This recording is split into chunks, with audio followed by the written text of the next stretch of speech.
So what are you working on I today? am working now on leading stage 2. Now he's a very inquisitive little foal, so he's already starting to follow me. So I'm going to come over here. And I think that was thanks to the imprinting. Yes, that's thanks to the imprinting that we did with it. Good boy. So I'm going to come, disengage his hindquarters, and now spiral out with him. And he'll come, yes. Good, he's leading pretty well. Good boy. This is so much easier after the imprinting. It's amazing. Okay.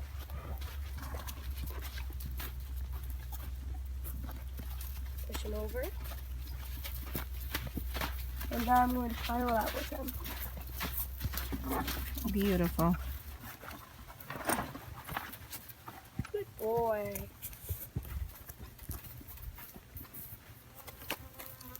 Now I'm going to come and do it on the other side so that he's not one-sided.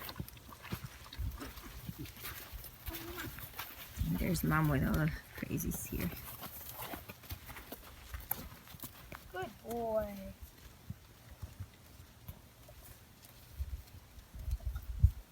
I'm going to come back and do it on this side.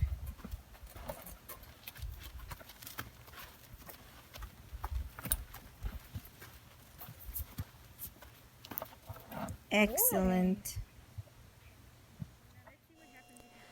So one thing to caution you on, this foal is pretty inquisitive. He does not fear humans. He now understands that we're the leader and he kind of volunteers to follow us.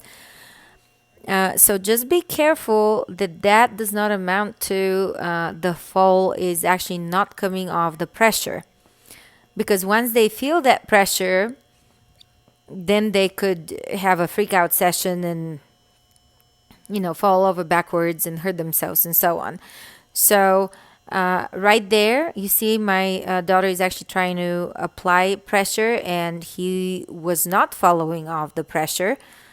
So she came over to the side and at an arc or 45 degrees and she pulled him off balance, as well as she's now disengaging his hindquarters to try to spiral out. And for some reason, you know, when you pull straight forward, they want to resist and pull back. But when you go on the side, then that just encourages them to take a step.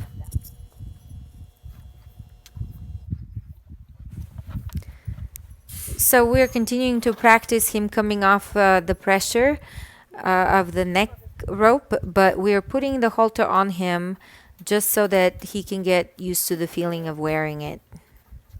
Yeah, and all the desensitizing you did on his face is helping him not be scared of the halter. Yep. I just want to take a quick minute here to talk about the equipment that we're using. If you can notice on the picture, there's a ring on the rope. We're actually using the Clinton Anderson long line, which already comes with a ring. But if you don't have that, any longer line would do.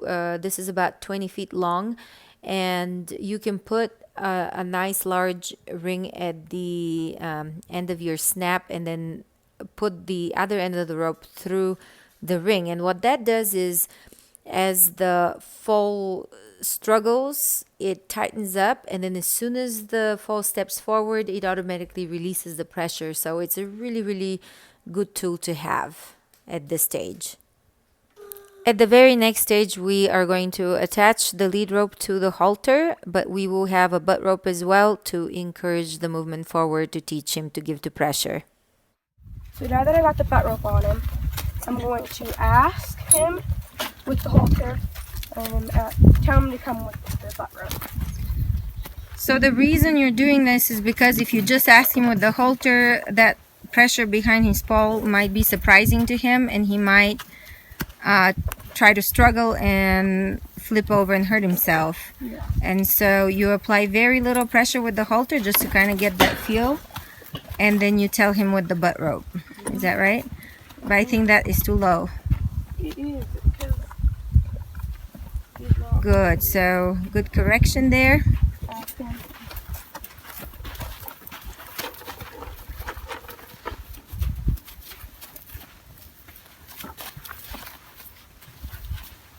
That's pretty good. Right now, I'm not even telling him to come with the butt rope. I'm just asking him, and he comes off with it.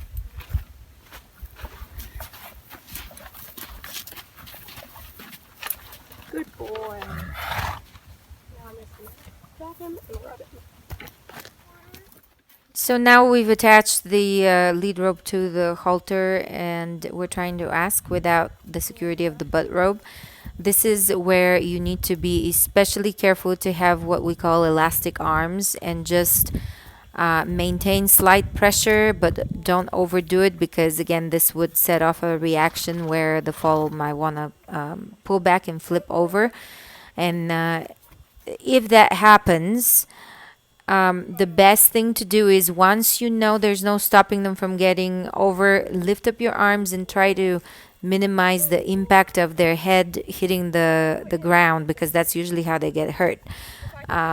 So just keep a little bit of tension on the rope. But we're trying to prevent this by, again, just kind of drifting with the fall.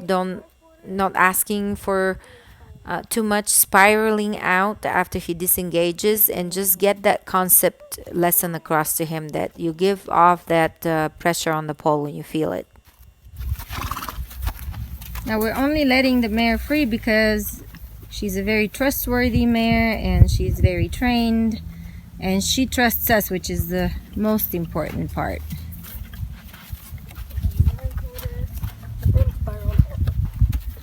He's going to be a little more hesitant because I'm asking him to come away from his mother. Mm-hmm. Good boy. Good boy. All right. Oh my goodness. Is that a favorite scratching spot right there? Yep, he loves his right below his withers, on his withers, Oh, this is so here, funny. and on his butt.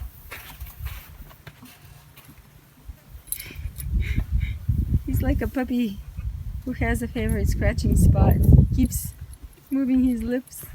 Hold on. Oh, that's funny. Zoro, you are a You are character. hilarious, Zoro. Again, remember to make the time spent with you pleasurable and rewarding for the fall. Yeah. I hope what we're sharing is helpful to you. Thanks for watching. Please hit like and subscribe.